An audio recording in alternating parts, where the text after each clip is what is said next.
পদার্থকে দুইটা ভাগে ভাগ করা হয়েছে, একটা হচ্ছে মৌলিক পদার্থ, একটা হচ্ছে যৌগিক পদার্থ। তো পদার্থ যে দুইটা ভাগে ভাগ করছে,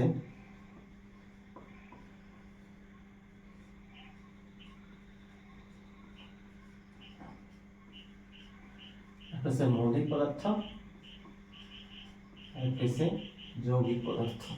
তাহলে মৌলিক পদার্থ আর যৌগিক পদার্থটা কি?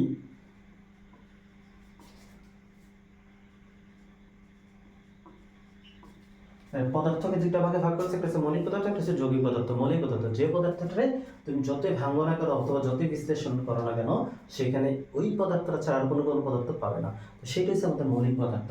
আর যৌগিক পদার্থ যে পদার্থরে ভাঙলে তুমি একাধিক পদার্থ পাইবা, যে ওই পদার্থটা ছাড়া অন্য কোনো পদার্থ পাইবে, সেই পদার্থের নাম হচ্ছে যৌগিক পদার্থ। তাহলে এখন মৌলিক পদার্থ, ধরো আমরা একটা উদাহরণ দিই।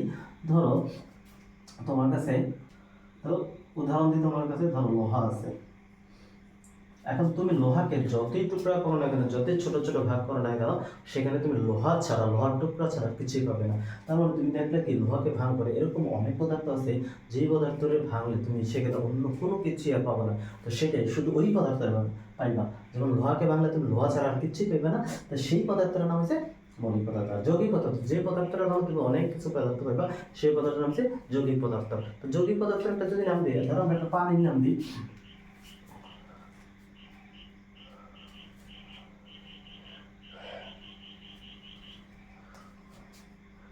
ধরো আমরা যৌগিক পদার্থের একটা উদাহরণ দিয়ে তোমাদের পানি একটা উদাহরণ দিলাম।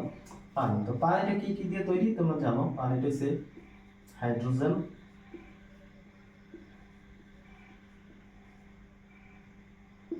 হাইড্রোজেন আর কি দিয়ে তৈরি? অক্সিজেন দিয়ে।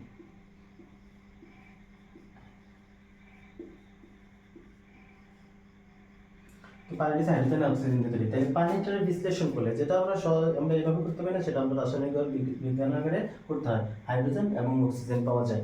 তাহলে এই হাইড্রোজেন এবং অক্সিজেন এই পানিটা ভাঙলে যেটা পাওয়া যায়, তার মানে পানিতে ভাঙলে অন্য পদার্থ চলে আসে। যখন অন্য পদার্থ চলে আসবে তখন তাকে কি বলবা? যৌগিক পদার্থ। আর যখনই দেখবা ওই পদার্থের ভাঙলে অন্য কোনো পদার্থ পাইবা না, সেই পদার্থটাকে তুমি কি বলবা? মৌলিক পদার্থ। তাহলে এই হচ্ছে আমাদের পদার্থের ভাগটা, মৌলিক পদার্থ আর হচ্ছে যৌগিক পদার্থ।